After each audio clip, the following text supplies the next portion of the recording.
粵語版中國新聞匯編2020年12月24日週四，給我10分鐘，讓你知曉東南西北中。公歷2020年12月24日星期四，農曆庚子年11月10日。更新時間北京時間7時。新聞總編輯現在播報：一、新聞排行榜精選頭條。1. 快樂大本營主持人被捕收粉絲禮物。湖南衛視調查。北京日報客戶端。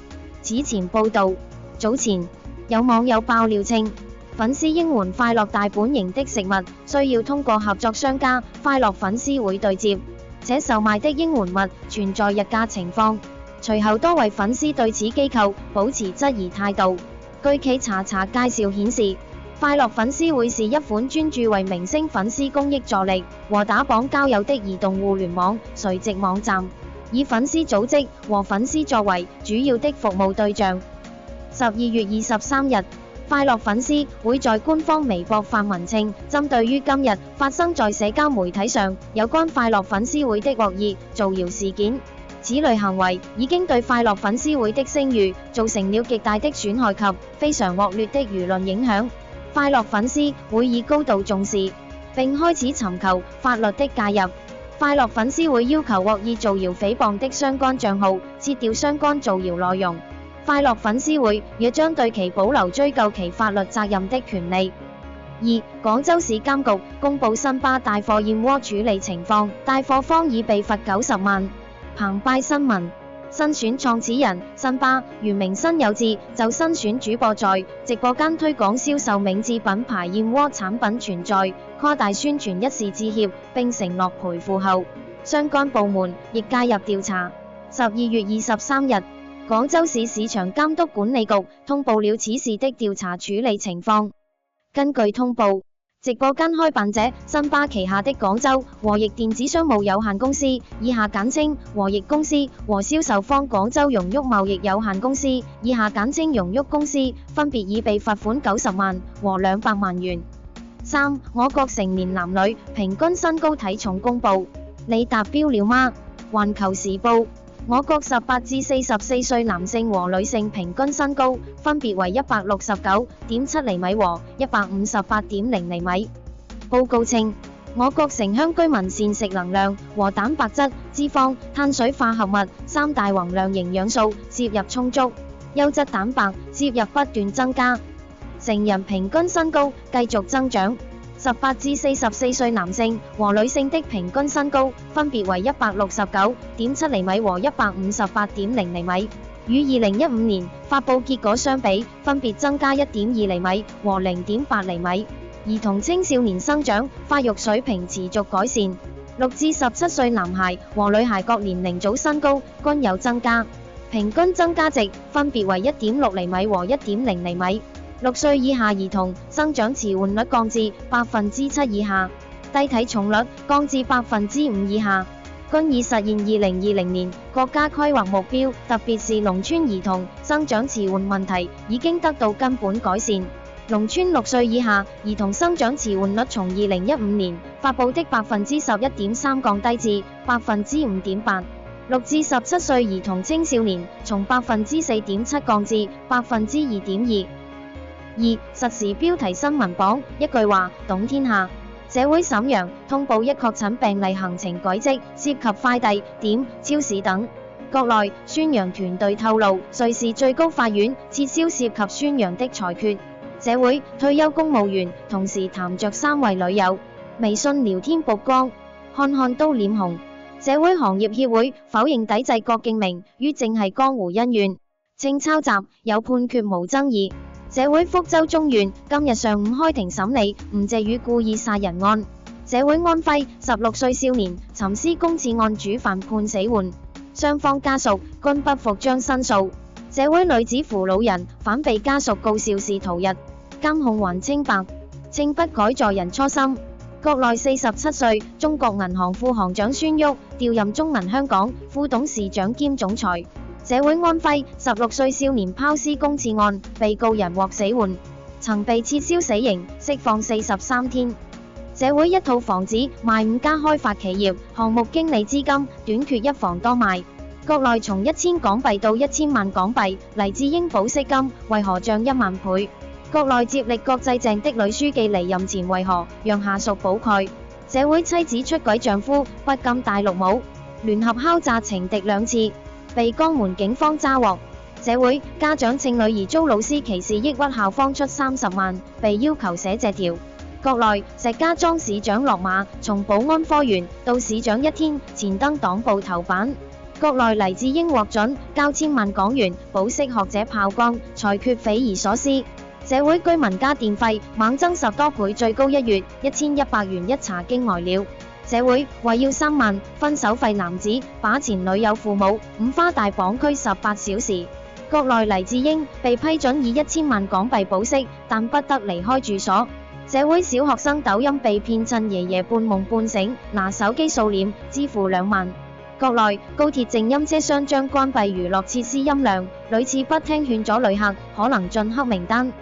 社會浙江一家3口在家中慘死，20歲嫌疑人逃亡中成植物人，昏迷17年後突然不見了。社會瀋陽45歲嫌犯姦殺11歲親戚女孩，其繼父他精神不太正常，希望能保住命。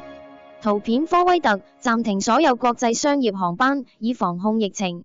社會人民網評快本收禮物事件，別讓不正之風荼毒年輕人。圖片最新殲20戰鬥機模型，主彈倉帶6發導彈。社會姐夫，我媽是你開車撞死的。江西一女婿撞死了岳母，還說是他自己摔的。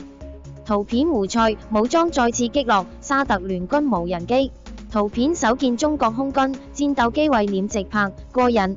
圖片實拍國產075兩棲攻擊艦2號艦首次試航。社會指牛頭條盧榮之聲淚俱下求原諒，受害方律師7個受害人怎麼辦？社會鍾南山英國病毒變種或增70%傳染率，對疫苗影響尚無證據。社會廣州吐露泰團伙用軟暴力追債，公司還有法律顧問已被端。社會2同名公安副局長相繼落馬，一個曾赴央視領獎，一個曾任掃黑組長。社會盧榮之案將擇期宣判，盧榮之請求一個改過自新的機會。社會盧榮之案庭審下半場，檢方稱犯罪突破人性底線，盧榮之還想要個機會。社會直擊樹線，庭審結束，盧榮之失聲痛哭，可以說我不優秀，但不能說我不善良。社會湖南一涉黑團伙圍堵當地著名報紙，迫使報社登報道歉。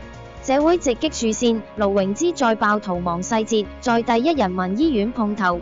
社會親歷兩頭婚的基層婦聯工作人員，這類家庭後續矛盾相對少。社會盧榮之案更多細節披露，陰謀或係發子英被揸後被勒死，稱劃出犯罪現場房屋，構造是因愛美。社會旁聽庭審學生，盧榮之對自己有利的就辯護，對自己不利的就推給發子英，感覺是有備而來。社會妻子女兒在家中雙雙被殺害，丈夫鬱鬱而終，17年後兇手落網，竟是丈夫的牌友。社會遼寧瀋陽一名11歲女孩被指遭強姦殺害，嫌犯為同村村民。社會盧榮之再次當庭翻供稱，殺人時自己一直躲在臥室留愛理字條，為了感化發子英。社會盧榮之今天打出悲情牌、溫情牌與無情牌以求同情。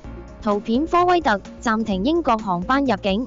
社會男子結婚20年才知妻子是男性，醫生這樣解釋。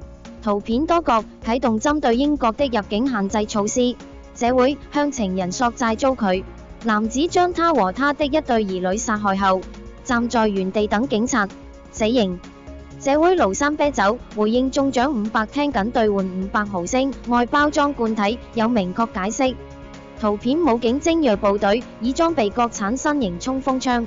圖片南部戰區使用無人機為高山海島官兵投送物資。社會反食品浪費法草案首次公開製作暴飲暴食等音視頻或被追責。圖片美國核潛艇進入波斯灣可攜154枚戰斧導彈。圖片波音中成僚機首次高速滑行測試尾部首曝光。圖片美軍戰機在零下40度天氣進行大象漫步。社會14歲男孩進界網癮學校後骨折，警方介入調查，涉事教官已停職。社會審判盧榮枝殺人魔頭還是無知少女。社會江西曾春亮殺人案開庭，被害3人非最初目標。社會68歲男子反制87歲持棍上門打人者致死，二審刑期改判3年，不屬正當防衛。社會特斯拉突然加速連撞兩車，企業稱係持續踩下加速踏板未踩剎車。社會隔離後復陽，核酸陰性後又確診。吳尊友做了解釋。圖片再度空城，倫敦仍冷清聖誕季。社會廈門男友談盧榮枝兩人交往期間，總對自己的過去一帶而過含視頻。社會宿遷女子在家中遭強姦老公，發現當場崩潰。社會持槍殺人強迫交易。深圳寶安黑老大蕭派3死刑。社會蘇享茂家屬訴澤恩案開庭，稱所有蘇享茂給他的都要拿回來。社會租房女子欠房租被斷水斷電數月，仍帶2女兒居住，相關部門介入。社會梅州7旬老人徵地糾紛勸架後身亡，警方排除暴力致死。社會侮辱祖先，108個姜子牙後人起訴小說《五子骨》作者索賠560萬，法院對祖先不享有名。社會女友病逝後，他為準岳父養老14年，雙方父子相襯。老人車禍身亡後，他獲賠30多萬。社會做完巨乳縮小手術的他，乳房基本看不得，不出門不見人，男朋友若離開了。社會盧榮枝案南昌被害人家屬不要賠償，只希望給死者一個交代。社會曾春亮案一審開庭，被害方律師他當庭悔罪，並要求盡快槍斃。社會陪同董事長的情婦旅遊40多次，公款報銷了42萬機票錢。哈爾濱捲煙廠原辦公室主任因貪污。3. 歷史上的今天，1913年12月24日，美國聯邦儲備開始。1913年12月24日，美國大約有213家國家銀行申請加入在威爾遜總統23日剛剛簽署的一項法令下產生的新聯邦儲備系統。這項新的聯邦銀行系統將提供銀行票據和信用卡，是在商業景氣時自動增長和營業量下跌時自動縮小的一種手段。